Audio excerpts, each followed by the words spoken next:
নব বসন্তে দেশে শুরু হচ্ছে নতুন অধ্যায়। এই নবযাত্রায় আজ অনেক কালের রীতি ভেঙে সংসদ ভবনের দক্ষিণ প্লাজায় অনুষ্ঠিত হতে চলেছে ত্রয়োদশ সংসদ নির্বাচনে বিজয়ী সংসদ সদস্য ও মন্ত্রিসভার শপথ। সকালে সংসদ সদস্যদের শপথ বাক্য পাঠ করাবেন প্রধান নির্বাচন কমিশনার। আর বিকেলে একই স্থানে প্রধানমন্ত্রী, মন্ত্রী, প্রতিমন্ত্রীদের শপথ পড়াবেন রাষ্ট্রপতি মোহাম্মদ শাহাবুদ্দিন। সকাল 10টায় শুরু হবে শপথ পড়ানোর এই আনুষ্ঠানিকতা। জাতীয় সংসদ ভবনের দক্ষিণ প্লাজায় শপথ অনুষ্ঠানে যোগ দেবেন দেশি বিদেশি অন্তত 1200 অতিথি। দর্শক, সংসদ সদস্যদের শপথ অনুষ্ঠানের স্থলে আছেন আমাদের সহকর্মী মনিরুল সোহাগ, তিনি আমাদের সাথে যুক্ত হচ্ছেন। সোহাগ, আপনার কেমন দেখছেন? আর তো বেশিক্ষণ নেই, 10টায় যদি হওয়ার কথা থাকে তাহলে 1 ঘন্টা বাকি আছে। কেমন দেখছেন সেখানকার সার্বিক প্রস্তুতি? আরেকটি বিষয়, আজকে কিন্তু এই সংসদ এমপিদের শপথের পাশাপাশি সংবিধান সংস্কার পরিষদের শপথের বিষয়ে একটি ধোঁয়াশা রয়েছে, সেটির বিষয়ে কোনো কিছু জানতে পেরেছেন কিনা, সঠিক কোনো তথ্য? আপনি জানেন যে আসলে নির্ধারিত সময়ে সকাল 10টায় আসলে এই শপথ অনুষ্ঠান শুরু হওয়ার কথা, এবং যে আনুষ্ঠানিকতা রয়েছে এখন পর্যন্ত সকাল 10টায় আসলে এটি শুরুর প্রস্তুতি রয়েছে, এবং শপথ বাক্য পাঠ করাবেন প্রধান নির্বাচন কমিশনার। আপনি জানেন যে স্পিকার এবং ডেপুটি স্পিকারের অনুপস্থিতিতে আসলে নিয়ম অনুযায়ী এটি হচ্ছে। তবে সংসদ সদস্য যারা নবনির্বাচিত সংসদ সদস্য রয়েছেন তারা কিন্তু এরই মধ্যে অনেকেই চলে এসেছেন, এবং যারা এখনও এসে পৌঁছাননি তারাও কিন্তু আমরা দেখেছি যে সংসদ ভবনের ভিতরে প্রবেশ করছেন, এবং সংসদ ভবনের অভ্যন্তরে শপথ কক্ষ যেটি রয়েছে সেখানে মূলত সংসদ সদস্যদের শপথ বাক্য পাঠ করানো হবে, এবং এর পরই তারা সংসদ সচিবালয়ের যে নির্ধারিত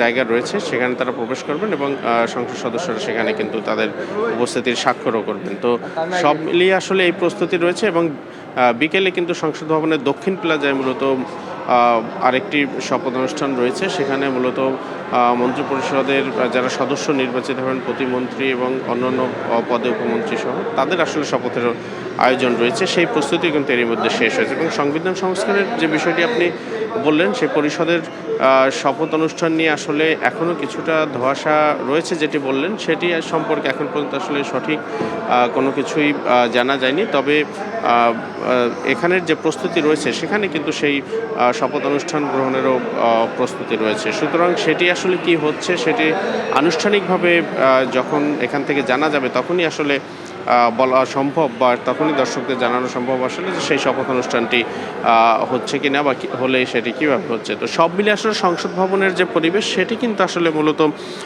খুবই জাঁকজমকপূর্ণ একটি পরিবেশের মধ্যে রয়েছে, এবং দীর্ঘ সময় ধরে কিন্তু এই সংসদ ভবনের কার্যক্রম ছিল না। আপনি জানেন যে অন্তর্বর্তী সরকার দায়িত্ব নেওয়ার পর থেকেই একটি সুষ্ঠু ও গ্রহণযোগ্য নির্বাচন দেওয়ার জন্য যে আপ্রাণ চেষ্টা ছিল সেটির মাধ্যমে কিন্তু 12ই ফেব্রুয়ারি সেই নির্বাচন অনুষ্ঠিত হয়েছে, এবং সেই নির্বাচনের মধ্য দিয়ে কিন্তু ব্যাপক সংখ্যাগরিষ্ঠতা নিয়ে সরকার গঠন করতে যাচ্ছে বিএনপি, এবং এই শপথ অনুষ্ঠানের মধ্য দিয়েই কিন্তু মূলত সেই সরকার গঠনের যে যাত্রা এবং বাংলাদেশের গণতান্ত্রিক যে যাত্রা সেটির কিন্তু আনুষ্ঠানিক যাত্রা শুরু হচ্ছে। এবং এই সময়টির জন্য আজকের এই যে সময়, এই সময়টির জন্যই কিন্তু বাংলাদেশের মানুষ অধীর আগ্রহে অপেক্ষা করেছিলেন যে কখন একটি সুষ্ঠু গ্রহণযোগ্য নির্বাচনের মাধ্যমে একটি গণতান্ত্রিক সরকারের কাছে ক্ষমতা হস্তান্তর করা হবে এবং বাংলাদেশের গণতান্ত্রিক যাত্রা শুরু হবে। তো সব মিলিয়ে আসলে আমরা দেখেছি সকাল থেকেই কিন্তু সংসদ ভবনের এলাকায় যারা দায়িত্বে রয়েছেন, সংসদ এই আয়োজনকে কেন্দ্র করে এখানকার কর্মকর্তা কর্মচারী, নিরাপত্তায় যারা নিয়োজিত রয়েছেন সবার মধ্যে কিন্তু এক ধরনের উৎসবের আমেজ আমরা দেখতে পেয়েছি। এবং আমরা কিন্তু দেখেছি যে এই শপথ অনুষ্ঠানকে কেন্দ্র করে সার্বিক যে নিরাপত্তা ব্যবস্থা সেটিও কিন্তু ব্যাপকভাবে নেওয়া হয়েছে, এবং সব ধরনের প্রস্তুতির মধ্য দিয়ে বেলা 10টায় আসলে এটি শুরু হওয়ার কথা, এবং বিকেলে অন্য যে শপথ অনুষ্ঠানটি রয়েছে মন্ত্রিপরিষদ বিভাগের সেটি আসলে বিকাল 4টায় শুরু হওয়ার কথা রয়েছে। তো সব মিলিয়ে আসলে ডিবিসি নিউজ দর্শকদের সামনে এই বিষয়টি সরাসরি তুলে ধরবেন, এবং শপথ অনুষ্ঠানের যে আয়োজন রয়েছে সেটিও দর্শকদের সামনে তুলে ধরা হবে। নিশ্চয়ই দর্শকরা ডিবিসি নিউজের সঙ্গেই থাকবেন। তো হিমাদ্রি, এই ছিল সংসদ ভবন এলাকা থেকে এই মুহূর্তের খবর। সোহাগ, ধন্যবাদ আপনাকে। আমাদের আরও 2 সহকর্মী আছে, আনোয়ার হোসেন এবং আরিফুল ইসলাম। আমরা আরিফুল ইসলামের কাছে যাব। আরিফ, আমরা সোহাগের মাধ্যমে জানছিলাম এবং সেখানে দেখছিলাম একে একে সংসদ সদস্যরা প্রবেশ করছে শপথ অনুষ্ঠানে। আপনি যেখানে আছেন সেখানে সার্বিক প্রস্তুতি আমাদেরকে জানাবেন, কেমন দেখছেন চারপাশের অবস্থা। আরিফ, আনোয়ার হোসেন, আপনার কাছে ফিরতে চাই। আরিফের সংযোগটি কেটে গেছে। আনোয়ার, আমরা দেখছিলাম মনিরুল সোহাগের মাধ্যমে সেখানে সংসদ সদস্যরা একে একে প্রবেশ করছে শপথ অনুষ্ঠানে যোগ দেওয়ার জন্য। আপনি যেখানে আছেন সেখানে কেমন দেখছেন সার্বিক প্রস্তুতি? যেটি প্রথমেই বলতে চাই সেটি হচ্ছে যে আসলে নিঃসন্দেহে ঐতিহাসিক দিন আজকে এই শপথ অনুষ্ঠান সংসদ সদস্যদের নবনির্বাচিত যারা হয়েছেন। আমি একটু দেখাতে চাই, আমি যে গেটটিতে আছি এটিকে বলা যায় যে মণিপুরি গেট, আসলে এটি খেজুরবাগান যে সেই গেটটি। আপনি নিশ্চয়ই দেখতে পাচ্ছেন যে এখানে যারা সংসদ সদস্য নির্বাচিত হয়েছেন তারা একের পর এক তারা প্রবেশ করছেন, তাদের গাড়িবহরগুলো এগিয়ে যাচ্ছে। আর এখানে একটু উৎসুক জনতা আছে, যে কারণে আর এখানে যে আইনশৃঙ্খলা রক্ষাকারী বাহিনীরা যারা আছেন তারাও একটু চেক করে আসলে মূলত গাড়িগুলো প্রবেশ করাচ্ছেন। তো সেই জায়গা থেকে একটু ধীর গতিতেই আমরা দেখতে পাচ্ছি যে এখানে সংসদ সদস্যরা প্রবেশ করছেন। তো যদি বলি তাহলে বলতে হবে যে আমরা এই আজকের এই শপথ অনুষ্ঠান যেটি সংসদ ভবনে অর্থাৎ শপথ কক্ষে সংসদ সদস্যদের একটি শপথ এখানে অনুষ্ঠিত হবে এবং একই সঙ্গে মন্ত্রিসভার যে সদস্য যারা আছেন তারা তাদের যে শপথ অনুষ্ঠান সেটি বিকেল চারটা নাগাদ অনুষ্ঠিত হবে। সেই বিষয়টিও কিন্তু আমরা বলতে চাই। আর সেই সঙ্গে যদি বলি যে আজকের এই শপথ অনুষ্ঠান কিন্তু যদি দেশি বিদেশি অতিথিরাও এখানে উপস্থিত থাকবেন। আমরা একটু জানতে চাই, একটু জানতে চাই। যাও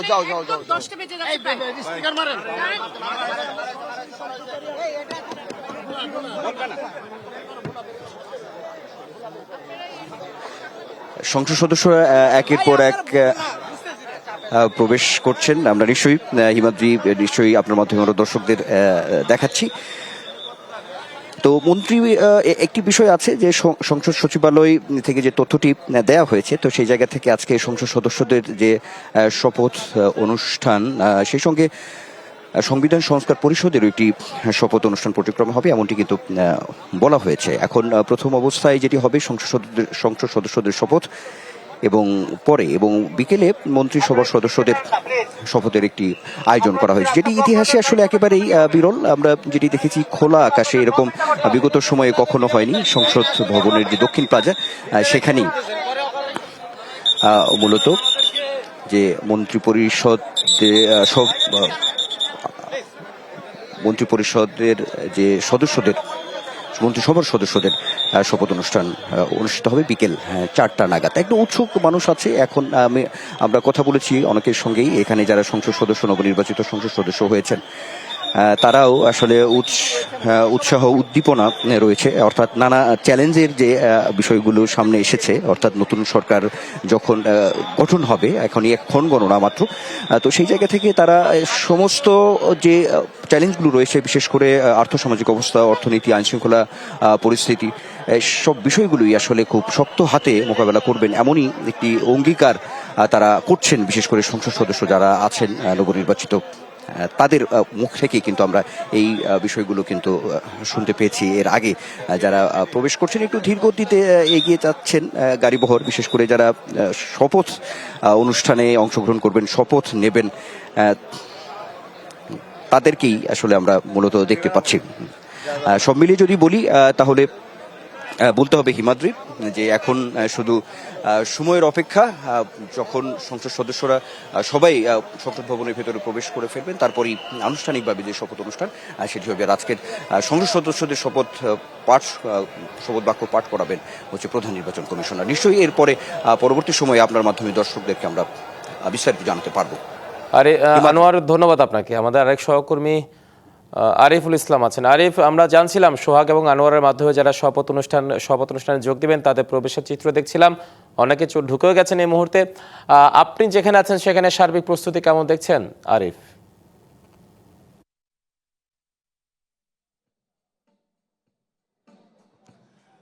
হিমাদ্রি, আমি যদি একটু বলতে চাই যে আমি যে জায়গাতে দাঁড়িয়ে আছি সেটা হচ্ছে দক্ষিণ প্লাজার ঠিক সামনেই।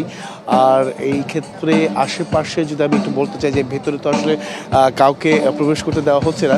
আর সেক্ষেত্রে তৃণমূল পর্যায়ের নেতৃবৃন্দ যারা আছেন তারা কিন্তু প্রত্যেকেই এসেছেন বিভিন্ন থানা থেকে বা ওয়ার্ড পর্যায়ে যে নেতাকর্মীরা রয়েছেন তারা বিভিন্ন জায়গা থেকে তারা এখানে জড়ো হচ্ছেন এবং কি জাস্ট শুধুমাত্র তাদের যে প্রিয় নেতাদের যে আজকে শপথ গ্রহণ সেই শপথ গ্রহণ দেখার জন্য বা বড় এলইডি স্ক্রিন দেওয়া আছে সেই স্ক্রিনে তাদের প্রিয় নেতার যে শপথ নেবেন সেই শপথ নেওয়ার জন্য কিন্তু দেখার জন্য তারা আগ্রহ বা তারা কিন্তু অপেক্ষা করছেন। এই ক্ষেত্রে আমি যদি বলতে চাই যে নতুন প্রধানমন্ত্রী শপথ গ্রহণ অনুষ্ঠান ঘিরে সর্বোচ্চ নিরাপত্তা যে নিশ্চিত করেছে পুলিশ বিভাগের নির্দেশ অনুযায়ী বা স্বরাষ্ট্র মন্ত্রণালয় এবং কি এই মঙ্গলবার ঠিক বিকাল 4টায় জাতীয় সংসদ ভবনের দক্ষিণ প্লাজায় প্রধানমন্ত্রী এবং কি মন্ত্রিসভার সদস্যদের শপথ গ্রহণ অনুষ্ঠান হওয়ার প্রেক্ষিতে কিন্তু সর্বস্তরের নিরাপত্তা ব্যবস্থা বা নিরাপত্তা বেষ্টনী জোরদার করেছে এবং কি শপথ গ্রহণকারী নবনিযুক্ত প্রধানমন্ত্রীর নিরাপত্তা নিশ্চিত করতে প্রয়োজনীয় ব্যবস্থা গ্রহণের বিষয়ে কিন্তু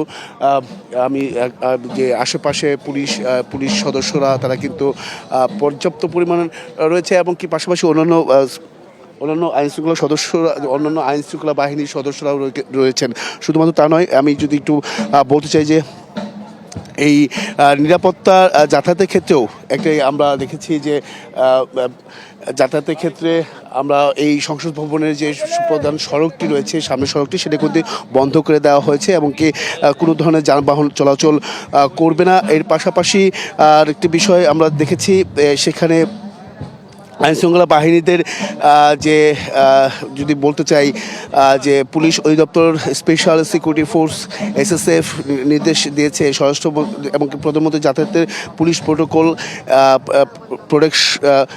প্রোটেকশন জেমার নেটওয়ার্ক নিয়ন্ত্রণ এমনকি এসএসএফের টেস্টার অ্যাম্বুলেন্স চিকিৎসকদের ব্যবস্থা সব কিছু মিলেই বলা যায় যে এই আজকে যে শপথ গ্রহণ অনুষ্ঠান সেই শপথ গ্রহণ অনুষ্ঠানকে কেন্দ্র করে ব্যাপকভাবে নিরাপত্তা ব্যবস্থা যত করেছে পুরো সংসদ ভবন এলাকায় এবং কি আমি পরবর্তী সংবাদে হয়তো বা নেতাকর্মীরা কী বলছেন কী ভাবছেন যারা নতুন শপথ গ্রহণ করবেন তাদের কাছে কী ধরনের প্রত্যাশা থাকবে সেই বিষয়গুলো হয়তো বা তুলে ধরার চেষ্টা করবো। এই ছিল এখান থেকে হিমাদ্রি সবশেষ। হিমাদ্রি। আরিফ, ধন্যবাদ আপনাকে আমাদের সাথে যুক্ত হওয়ার জন্য।